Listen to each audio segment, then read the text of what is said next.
Pasar 16 membeli kain dijahit oleh Bu Vivi. Jangan berpindah ke channel lain karena kita akan mengobrol di LTV. Assalamualaikum warahmatullahi wabarakatuh. Selamat datang di LTV, pemirsa, dan hari ini kami akan membahas tuntas mengenai konferensi moderasi Asia Afrika Amerika Cultural Night, tentunya bersama dengan Kepala Badan Litbang dan Diklat Kementerian Agama Republik Indonesia. Sudah hadir bersama Anggun di sini ada Profesor Dr. Haji Amin Suyitno, MAG. Apa kabar, Prof? Waalaikumsalam. Tadi nggak salam saya, waalaikumsalam. Alhamdulillah baik. Alhamdulillah. Nah, Prof, kalau kita langsung saja nih, Prof, kita berbicara tentang Cultural Night ini di konteks konferensi. Apa sih, Prof, pentingnya? Kenapa harus ada Cultural Night? Padahal ini merupakan satu konferensi. Ya, terima kasih. Jadi begini, konferensi moderasi beragama yang melibatkan 3 benua ya, Asia, Afrika, dan Amerika Latin. Ini sebuah konferensi besar dunia yang terinspirasi dengan semangat Dasar-Sila Bandung, di mana kita semua tahu tahun 1955 dilakukan konferensi besar di sana Asia Afrika yang kemudian melahirkan beberapa negara yang kemudian merdeka, dan tentu yang diusung adalah isu-isu perdamaian. Dalam konteks kebudayaan tentu ada beberapa titik temu. Titik temu apa? Budaya damai itu penting, ya. Budaya damai itu penting didiseminasi. Tidak sedikit cara-cara diplomasi yang kemudian salah satu instrumen yang digunakan itu justru budaya. Nah, karenanya kemudian kita ingin coba mengemas selain konferensi dalam bentuk yang sifatnya diskusi-diskusi tentang pengalaman berkaitan dengan best practice yang dimiliki oleh beberapa benua di negara itu, kita juga ingin lakukan semacam katakanlah belajar dari budaya masing-masing, bahwa setiap negara itu punya budaya perdamaian yang bagus, dan itu bisa dikemas dalam bentuk expose terkait dengan budaya. Makanya kemudian kita berikan istilah malam pagelaran kebudayaan atau cultural night, dan karenanya ini menjadi satu agenda yang satu kesatuan ya dengan konferensi yang dalam bentuk konferensi sifatnya paralel, plenary, dan juga yang bentuknya diskusi-diskusi tentang penanganan konflik. Itu kira-kira seperti itu. Oke, menarik, Prof. Jadi apa nih hal menarik yang diperlihatkan pada saat Cultural Night ini atau malam kebudayaan ini? Apa yang akan diangkat dari budaya Indonesia? Ya, kita semua tahu Indonesia tentu kaya dengan budaya yang sangat inklusif ya, yang sangat bisa dijadikan filosofi pentingnya membangun sebuah ikatan emosional. Jangankan Indonesia, budaya-budaya lokal pun, local wisdom pun juga sangat kaya. Misalnya kalau kita bicara Palembang, kita mengenal istilah budaya wong kito galo. Nah, ini kan budaya-budaya inklusivisme ya. Tentu beberapa daerah di tanah air juga banyak. Tapi tentu ini akan kita kemas dalam bentuk pagelaran. Jadi bukan kemudian semangatnya yang ditampilkan filosofinya belaka, tapi juga kemudian supaya ini menjadi sebuah art yang bagus ya, maka kemudian dikemas dalam sebuah bentuk kebudayaan, sehingga nanti akan ditampilkan ada budaya-budaya dari Indonesia sendiri, juga dari Afrika, juga dari Amerika Latin, termasuk juga dikemas demikian rupa dari sekian kebudayaan itu, kemudian biar bertemu hati ya, bertemu semangat kebersatuan dan perdamaian itu tumbuh juga dari kebudayaan. Dan sekali lagi kami beranggapan, berasumsi bahwa diplomasi itu harus digunakan dari berbagai instrumen. Ada diplomasi, termasuk di dalam diplomasi budaya. Salah satunya budaya. Diplomasi budaya beragama. Semua pintu-pintu diplomasi harus dibuka supaya final goal-nya itu menjadikan bahasa konferensinya menjadi religion and humanity. Satu sisi agama sebagai sebuah piranti yang bisa digunakan semangat normativitas yang inklusif itu kita bangun. Sisi lain kita juga bagaimana kemudian agama itu memberikan ruang agar sisi kemanusiaannya harus muncul, karena agama itu sendiri kepentingan juga untuk bagaimana memproteksi kehidupan manusia. Prof, kita membangun kedamaian tentunya, Prof ya. Nah, salah satunya melalui kebudayaan. Tapi seberapa besar sih, Prof, peran kebudayaan ini bisa membangun atau yang seperti Prof tadi sampaikan bisa heart to heart, sampaikan hati ke hati untuk menciptakan kedamaian? Karena tidak semua orang bisa didekati dengan cara-cara legal formal ya, apalagi menyangkut konflik yang belakangan eskalasinya cenderung naik di beberapa, yang tidak saya sebutlah. Salah satunya misalnya Gaza, termasuk juga di Romnya dan macam-macam. Pertanyaannya apakah selama ini kita sudah menggunakan berbagai diplomasi yang kita miliki itu sebagai sebuah instrumen agar mereka kemudian tersadarkan bahwa problem eskalasi konflik itu semakin kesininya semakin menurun. Faktanya kan justru belakangan justru semakin naik. Bahkan pasca dilakukannya gencatan senjata ya di Gaza semakin tidak terkondisi dengan baik. Nah, karenanya kami berpandangan bahwa ini tidak cukup dengan pendekatan-pendekatan legal formal. Ya. Tentu prosesnya butuh waktu. Butuh waktu, tapi kita tidak boleh lelah, tidak boleh putus asa dengan berbagai media dan metode. Dan kami menganggap bertemunya hati dengan lewat seni budaya, ya, lewat kemasan-kemasan yang sifatnya tidak legal formal itu menurut kami menjadi sangat penting untuk coba dilakukan trial and trial, ya, dicoba dan dicoba supaya kemudian nanti akan ada upaya yang di situ ada titik temu yang saya sebut dengan bagaimana membangun kesamaan kepentingan hanya satu, kepentingan sesama manusia. Kepentingan sama manusia itu mengharuskan kita harus saling melindungi, saling menghargai, saling menyayangi. Dan buat kami budaya menjadi penting disentuh supaya kemudian itu bisa digunakan sebagai sebuah cara media untuk berdiplomasi. Itu pentingnya Malam Kebudayaan ini. Salah satunya itu. Oke. Apa Prof yang menjadi agendanya di Cultural Night ini? Ya, selain penampilan terkait tadi sudah saya singgung bahwa kita akan menampilkan seni budaya dari beberapa Asia. Negara yang kita gunakan sebagai instrumen diplomasi. Satu hal, kita karena Balitbang itu kan tusinya tentu banyak ya. Yang paling besar tentu ada dua aspek besar. Satu berkaitan dengan moderasi beragama yang kemudian melahirkan konferensi moderasi beragama ini. Terus yang kedua berkaitan dengan pengembangan SDM. Karena nanti kita juga akan rangkai di Malam Kebudayaan itu apa yang kami sebut dengan penghargaan. Jadi kita coba ingin memberikan rekognisi, ya, apresiasi beberapa lembaga yang kami anggap punya kontribusi besar, ya, terhadap di dua aspek yang menjadi tusi kami, ya, aspek terkait dengan penguatan moderasi beragama satu hal, nah satu lagi berkaitan dengan pengembangan kompetensi sumber daya manusia. Di dua aspek ini yang kemudian nanti akan kami coba kemas bagaimana kami memberikan rekognisi dan apresiasi bahwa beberapa yang kami anggap berkontribusi besar, ya, bagi Kementerian Agama itu akan kami berikan penghargaan seperti itu. Oke, jadi apa nih Prof yang menjadi pertimbangan untuk penghargaan akhirnya ini bisa mendapatkan penghargaan dari Kementerian Agama? Pertama, kami menganggap bahwa penguatan moderasi beragama ini kan jalan panjang, ya, yang harus dilakukan oleh Kemenag untuk memastikan agar program ini bisa menyasar bukan saja di lingkungan internal Kementerian Agama yang memang menjadi tusi utama kami, tapi juga harus menyasar ke semua lembaga termasuk kementerian di luar Kementerian Agama, bahkan juga masyarakat.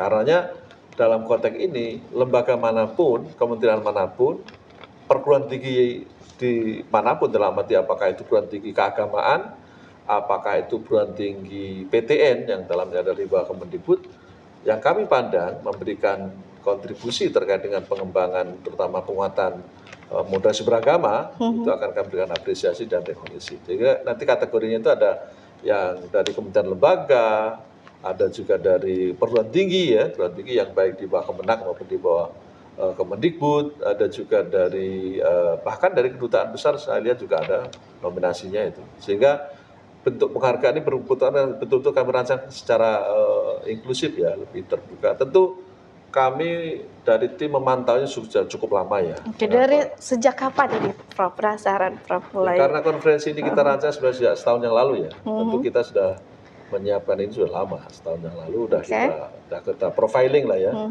Kita profiling sehingga kami meyakini bahwa penghargaan ini insya Allah tepat sasaran. Walaupun saya tahu bahwa ada istilah yang seringkali dipelesetkan teman-teman, ya, ini kan anugerah.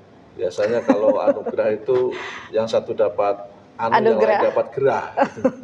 Tapi mudah-mudahan tidak seperti itu, ya. Jadi visi kami sebenarnya lebih kepada memberikan apresiasi. Ya, rekognisi karena buat kami tidak bisa bekerja sendiri, kami butuh mitra, kami butuh sekian banyak networking yang harus berikan semacam penguatan supaya moderasi beragama itu betul-betul inline dengan yang kami lakukan di Kemenag, terutama di Balitbang, dan tentu saja juga semua yang ada di stakeholder di luar sana. Itu yang menjadi konsep apresiasinya. Oke, di culture night ini kan ada malam penganugerahan, Prof ya. Nah, apa Prof yang menjadi pertimbangannya? Harapannya apa sih dari adanya culture night ini? Kemudian juga ada pemberian penghargaan kepada lembaga dan juga institusi. Ketika lembaga atau institusi mendapatkan apresiasi, tentu mereka akan merasa bahwa apa yang mereka lakukan itu ternyata mendapatkan atensi, ya, mendapatkan semacam penilaian. Meskipun saya yakin teman-teman di luar sana, siapapun mereka yang telah bekerja keras, itu tentu bukan itu, ya, tujuan final goal dan niatnya pasti bukan itu. Tapi tidak ada salahnya kami di Kementerian Agama melalui Balitbang memberikan rekognisi supaya apa? Supaya memberi stimulan, ya, kepada lembaga lain bahwa kami butuh orang-orang seperti ini. Itu bisa menjadi role model.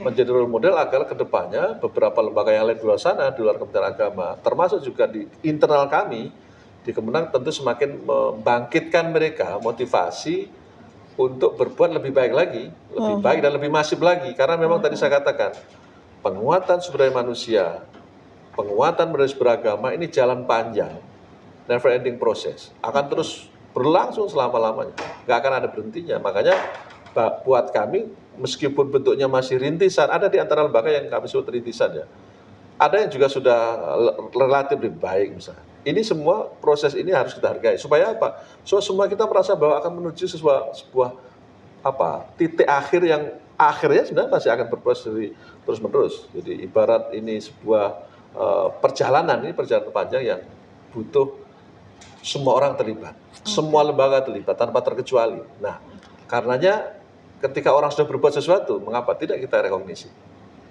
Itu yang buat kita sangat berkepentingan memberikan itu. Meskipun sekali lagi lembaga yang kita berikan apresiasi belum tentu niatnya itu. Mereka bekerja merasa bahwa ada panggilan hati, ya, ada panggilan nurani bahwa mereka harus melakukan itu semata-mata mereka sejalan dengan visi kita, ya, di dua visi tadi, visi dalam konteks penguatan moderasi satu sisi, yang kedua pengembangan sumber daya manusia. Pengembangan kompetensi, ya Prof ya. Oke Prof. Kalau untuk berbicara mengenai malam penganugerahan ini sendiri, ya Prof ya, di malam kebudayaan ini kan artinya kan ada banyak sekali orang-orang yang terlibat di dalamnya, baik itu dari Asia, Afrika dan juga Amerika. Kalau untuk Indonesia sendiri bagaimana melihat ini, Prof? Untuk diketahui, khusus penghargaan ini belum kita berikan kepada di luar Indonesia. Meskipun untuk kedutaan besarnya yang ada di Jakarta kami masukkan di antara sekian yang kami berikan. Tetapi ini memang baru kita rancang untuk lembaga, ya, yang ada di Indonesia. Indonesia. Kita belum sampai pada negara luarnya. Tetapi bahwa di antara kedutaan itu ada di Jakarta merepresentasikan negara itu, ya. Sebagai representatif dari Indonesia. Ada, karena di catatan kami tadi memang kami berasumsi beberapa ada di antara mereka yang layak mendapatkan rekognisi. Itu satu. Yang kedua, dan ini semata-mata juga supaya kemudian semua kita terbelalak matanya betapa pentingnya mengawal moderasi beragama itu dimanapun Anda berada, termasuk lembaga apapun yang Anda miliki. Kita harus berasumsi yang sama, frekuensi cara berpikir mindset kita harus sama, bahwa MB ini bukan tugas Kemenag semata. Ini MB ini adalah masalah bersama. Dan dia bisa digunakan untuk kepentingan diplomasi publik bagi kementerian terkait, ya. Bisa digunakan untuk instrumen penguatan SDM di lembaganya masing-masing. Bahkan juga bisa digunakan sebagai wahana menyadar kepada masyarakat betapa pentingnya ini. Karena ini problem moderasi beragama bukan problem yang kemarin sore, ini problem lama, tapi kita butuh melakukan beberapa penyesuaian dengan tantangannya, ya. Tantangannya tentu beda dengan yang sudah-sudah. Apa nih Prof tantangannya untuk kedepannya, Prof? Ya, tantangan itu kan bisa dilihat dari berbagai aspek, ya. Pertama, ketika kemudian lebih pada model-model intoleransi muncul, itu ketika tahun 80-an berbeda dengan tahun abad milenium tahun 2000. Misal usia Anda sekarang, nggak tahu Anda generasi milenial apa kolonial, saya nggak tahu. Generasi milenial, Prof. Kalau generasi Masuk kolonial, milenial. usia saya itu pendekatan menginsersi moderasi beragama itu berbeda dengan anak-anak Gen Z dan anak generasi milenial. Mengapa? Tantangannya beda. Tantangannya beda, betul. Kalau Anda baca di beberapa media sosial pun, anak-anak seusia Anda pasti akan lebih merasa nyaman kalau cara pendekatannya dengan model-model medsos. Media sosial. Beda dengan kita-kita yang usianya sudah uzur kan kira-kira. Nah, dalam konteks seperti itu, maka bagaimana kelembagaan yang ada khususnya di Indonesia itu juga beradaptasi. Beradaptasi dengan tantangannya. Nah, makanya ketika sebuah lembaga sudah mampu beradaptasi dan adaptasinya ternyata relevan dan kebutuhannya, ini kan layak yang seperti kita rekognisi, layak kita berikan apresiasi supaya mereka bahwa oh, ternyata apa yang kami lakukan itu diberikan catatan sekaligus apresiasi dari lembaga seperti Balitbang Kemenang ini yang memberikan perhatian lebih. Saya meyakini betul mereka tidak itu yang dicari, tapi kami ingin berikan sesuatu supaya mereka akan lebih giat lagi. Mari kita bersama-sama ini menjadikan moderasi beragama sebagai sebuah mainstream yang harus kita berikan apresiasi supaya mereka juga terus bekerja lebih giat lagi dan lebih keras lagi. Oke, artinya goals utama dari pemberian penghargaan ini balik lagi ke pengembangan kompetensi supaya lebih bersemangat lagi dalam bekerja, seperti itu ya Prof ya? Dua hal kan tadi, kalau pengembangan kompetensi itu lebih kepada bagaimana lebih pada kinerja human resource ya. Human resource yang ada di beberapa KL itu juga meningkat dari capaian-capaian kinerja. Kalau pengembangan sebenarnya arahnya ke sana, tapi kalau penguatan moderasi beragama itu sedapat mungkin mainstream moderasi beragama itu masuk ke semua segmen. Semua segmen, baik segmen antar KL, segmen lembaga-lembaga profesi, termasuk juga segmen usia tadi ya. Usia baik ini ada usia Gen Z, ada usia generasi yang tadi sebut generasi yang lebih senior, itu juga mereka merasa dihadirkan konsep moderasi beragama yang kemudian konsep itu sendiri bisa diadaptasi sesuai dengan kondisi usianya. Artinya cultural night ini kalau bisa ditangkap ini akan lebih memudahkan ya Prof ya untuk bisa dicerna oleh baik itu maupun milenial ataupun generasi Z ataupun yang seperti Prof sampaikan tadi yang sudah berusia pun bisa menerima ini semua. Iya tentu, karena di cultural night nanti juga ada musik moderasi beragama, ya. Jadi juga ada penampilan ya musik moderasi beragama. Program musik moderasi beragama ini sebenarnya kan pernah kita lakukan kontestasi ya. Kita pernah lakukan kontestasi, kalau nggak salah waktu itu di Makassar ya. Sehingga nanti kita undang talent yang menang di kontestasi musik moderasi beragama itu. Tujuannya apa? Nah, tadi kan ada yang pendekatan diplomasi budaya. Lalu ada pendekatan melalui talent musik. Pasti anak-anak muda ya pasti jauh lebih responsif kalau didekati dengan musik. Nah ini tujuan juga sama. Jadi ingat, diplomasi moderasi beragama harus dengan berbagai media, termasuk media musik. Makanya kemudian nanti di situ juga akan ada khusus musik moderasi beragama. Dan ini merupakan proses yang kami peroleh dari kontestasi ya, lomba musik moderasi beragama yang kemudian nanti akan ditampilkan. Tentu dilihat pertama dari anak yang tampil ini, genre musiknya pasti menggambarkan anak Gen Z, liriknya begitu pun, dan yang tidak kalah pentingnya ya mereka anak-anak muda yang kreatif ya pastilah menarik gitu. Artinya ada musik-musiknya juga ya Prof ya. Selain musik ini apa saja lagi Prof yang ditampilkan Prof? Jadi gabungan antara budaya itu sendiri yang tadi dikemas dalam bentuk budaya dari 3 benua, kemudian penampilan musiknya, kemudian penampilan penghargaan. Jadi kemudian nanti dikolaborasi menjadi satu kesatuan hiburan yang menurut saya menjadi menggambarkan representasi bagaimana seharusnya kemasan moderasi beragama itu bisa disajikan dengan lebih kreatif ya, lebih inovatif dan tentu lebih menarik. Mungkin itu yang kemudian kita bisa mewakili semua generasi lah. Jadi mewakili semua generasi di cultural night ini ya Prof ya.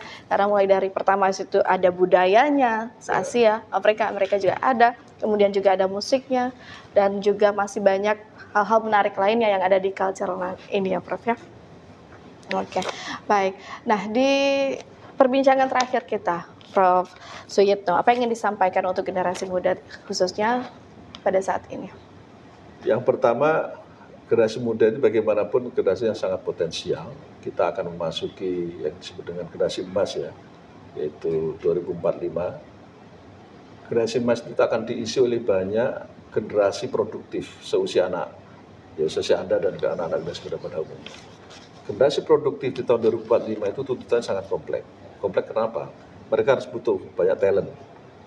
Mereka generasi yang kritis, mereka generasi inovatif. Moderasi beragama memberikan ruang agar mereka walaupun Bisa lebih di satu kreatif sisi lagi. inovatif, kritis, tapi tetap moderat. Maka jadilah generasi yang inovatif, tapi tetap moderat. Oke, kuncinya itu bagaimana, Prof? Supaya saya ini jadi salah satunya nih, Prof. Ya. Inovatif berarti harus berani keluar dari mainstream, tetapi tetap kreatif. Tetap kreatif. Kenapa? Karena memang tuntutan global menghendaki seperti itu. Jadi kita tidak bisa lagi dengan pada posisi yang sifatnya konvensional. Kita harus berani keluar dari mainstream, tantangan di luar sana, kemudian semuanya berbasis pada inovasi-inovasi itu. Apapun talent kita, apapun kompetensi kita, harus berani keluar dari rutinitas. Tapi sekali lagi, kita boleh kreatif, kita boleh inovatif, kita boleh kritis, tapi jadilah tetap generasi yang kritis tetapi tetap moderat. Kritis tetapi tetap moderat ya, Prof. Ya, Saya kira ini itu yang penting, ya. pesan yang sangat menarik sekali untuk kita semua ya, untuk generasi anak muda saat ini tentunya. Baik, demikianlah pemirsa untuk perbincangan kita di hari ini di LTV bersama dengan Kepala Badan Litbang dan Diklat Kementerian Agama Republik Indonesia bersama dengan Profesor Dr. Haji Amin Suyitno MAG. Terima kasih Bapak Amin Suyitno sudah menyempatkan hadir. Saya Anggun Prisma mengucapkan terima kasih. Sampai jumpa. Billahi taufiq wal hidayah. Wassalamualaikum warahmatullahi wabarakatuh. Waalaikumsalam warahmatullahi wabarakatuh.